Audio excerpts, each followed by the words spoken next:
Hello, everyone, and welcome. Welcome to Empower Fantastic Life. Find your power, live without limits. Today, we're diving deep into a roadmap for one of the most incredible and sometimes challenging journeys we can take, the long-term relationship. So let's start with a feeling that might be a little too familiar for some of us. It's that quiet, confusing thought that can creep in. I really do love my partner, I care about them so much, but that spark, that feeling of being in love, I'm just not sure it's there anymore. It's a real paradox, and today we're going to unpack it. And to help us do that, we're going to lean on the wisdom of a renowned British marriage counselor, Andrew G. Marshall. He has this core idea that is, frankly, a total game changer. He says love isn't some static thing you just fall into and out of. Nope, it's a living, breathing process that evolves through very predictable stages. It's a journey, and luckily for us, there's a map. So here's our plan. We'll start by really getting a grip on this love paradox. Then we'll walk through the early stages of blending and bending, and the middle stages where things can feel like a business partnership. After that, we hit the really tough part, the great rebuilding, and we'll finish up by looking at what we can call your relationship's operating system. Let's get into it. Okay, so here they are, all 7 stages laid out. And just seeing them all together like this can be incredibly reassuring. It shows us that the confusion, the distance, even the crises, they're often just normal stops along a much bigger, much more meaningful journey. So let's begin right where every relationship does, with that initial spark and then eventually the first real tests. These first 2 stages are all about blending your 2 lives together and then learning how to bend without breaking. Stage 1, attachment. We all know it as the honeymoon period, right? This is when your brain is just flooded with all these incredible feel-good chemicals. You're laser-focused on everything you have in common, and any differences, well, they just seem so tiny you barely even notice them.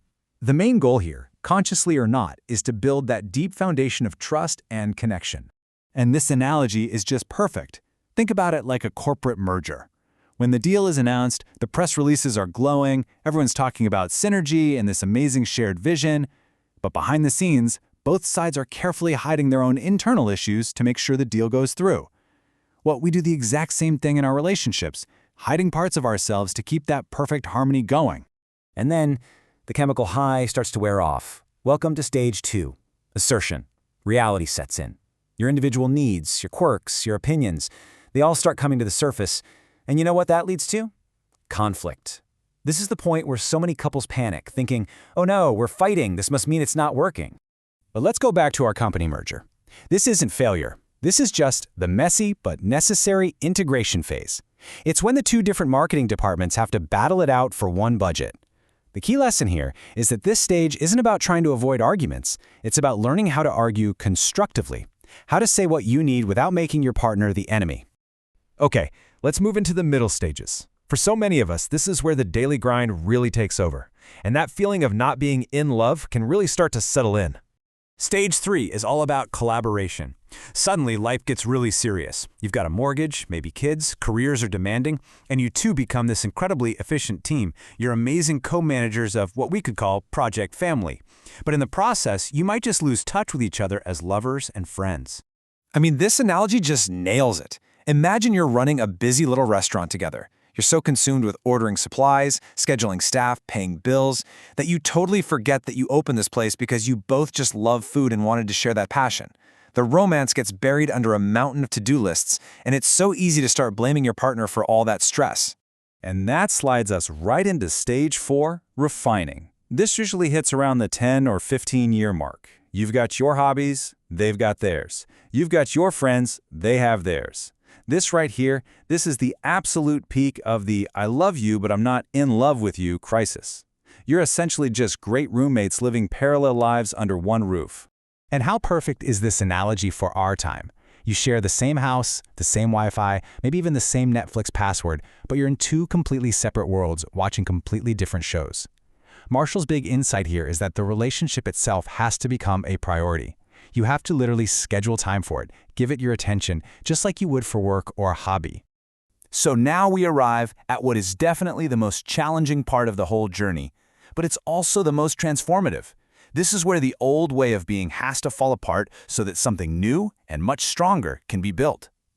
Stage 5 is called despair, and yeah, it's as hard as it sounds. This is the relationship's rock bottom. It's often set off by some kind of crisis, an affair, maybe, or just a profound sense of emptiness. Now, this is the highest risk stage for divorce, but Marshall sees it differently. He sees it as a necessary demolition. You have to face the wreckage of your old patterns before you can build anew. And that despair often boils down to this one single, terrifying question: is this it? Is this all my life is going to be?